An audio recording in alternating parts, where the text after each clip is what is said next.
I know it's Monday, but if I told you that our day should be split into 3 chunks, 8 hours for work, 8 hours for recreation, 8 hours for rest, how would your day stack up to this?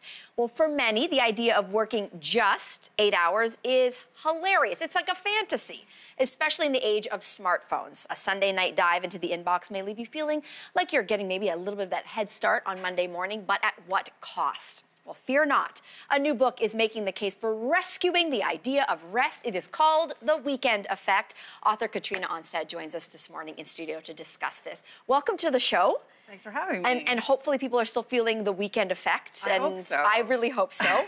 Maybe some people at home with their long weekend watching this. I want to go back to the origin of the weekend as we know it. I mean, where did this idea of having 2 days off in the work week even come from? Yeah. Well, I mean, of course, the original architecture of the weekend is the Sabbath, is religious, take off the Sunday, right? No work, no consumption on Sunday.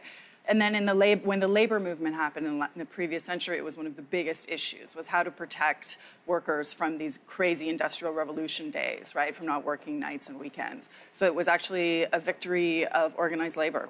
Interesting. Okay, so now, our relationship to work and in the weekends. I think this idea, maybe with the dawn of the smartphone, started to really haze that line between work and then leisure time that the weekend is supposed to represent. In fact, some people are saying that if you're not attainable on the weekends, you could be perceived even as a lazy worker, perhaps. Yeah. So how did this idea of resting and unplugging and being off the grid for a little bit become such a bad thing? Yeah, well, it's interesting. I mean, when are we off now, right? We actually carry our offices in our pockets and on our bodies like sort of modern cyborgs, right? When you leave your office, you don't really leave your office. You're always tethered.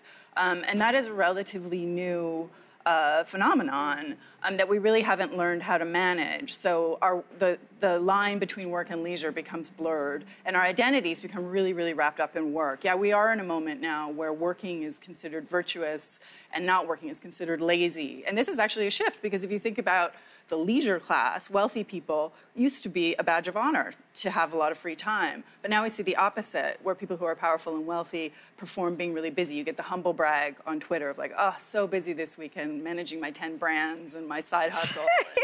Yeah, so being exhausted has a real currency in our culture. It's really, I see it all the time. It's the work brag. It's the work brag. Shonda Rhimes actually said this, that she said she receives upwards of 2,500 emails a day.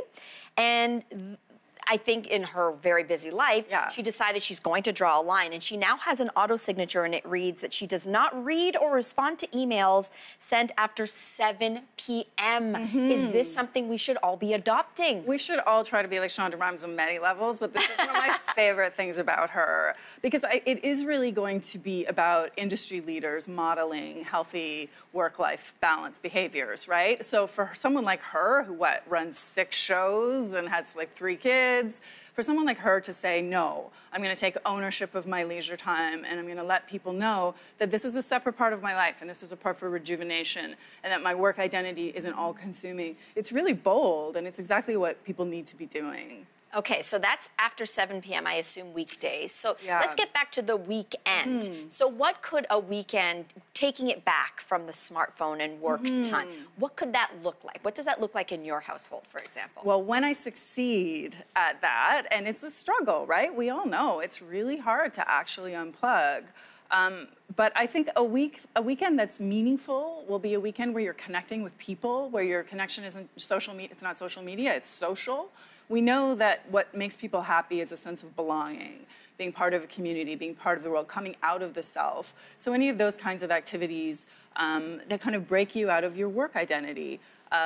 For me, it's nature. I live downtown. Any kind of break, right? The Japanese are now doing this thing called forest bathing, where people actually go into the woods as a form of therapy, and it improves mental health and lessens anxiety. So I think any kind of a little infusion of green is really helpful. Creativity, any kind of activity that gives your weekend meaning and purpose. You know, I read something that you had discussed with your family, deciding to actually even step back from organized activity, which a lot of weekends, particularly if you have kids, is all about. You took a pretty drastic step in your own family to reclaim weekends. Yeah, well, it's a real struggle, right? We are all, you know, caught up in this temptation to really overschedule not just our lives, but the lives of our kids, right? We turn our kids into these little CEOs with their calendars jam-packed with enriching activities.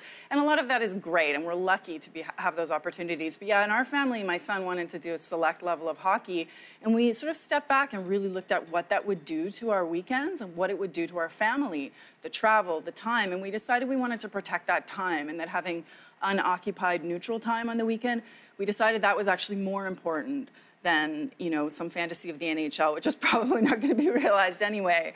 So he plays house league, so it's not like he doesn't have that experience, but in fact now we have some time to be spontaneous and to be agile on the weekends. And I think that, you know, that's where creativity is and imagination gets to flow when kids are just kind of let loose a little more. Oh, so much to be learned here, and that's why everybody has to read this book. Yes, they do. We really appreciate this reminder, and I'm trying to do this in my family. Certainly is very hard, but I'm going to try to rise to the challenge. Me too. Thank you so much for joining us Thanks for this having morning. me.